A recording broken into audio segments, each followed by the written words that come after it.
Você está com uma tosse muito persistente, catarro no peito, uma gripe muito forte. Este xarope é a solução, ele vai te livrar deste problema.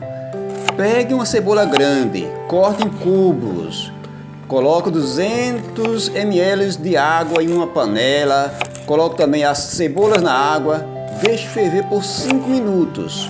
Depois desligue o fogo, tampe a panela, deixe descansando por 1 hora. Agora acrescente 2 colheres de sopa de mel. Para crianças, tome 2 colheres de sobremesa ao dia. Adultos, 4 colheres. Pode tomar de 7 até 10 dias. Gostou destas dicas? Deixe o seu like. Se possível, inscreva-se e também compartilhe.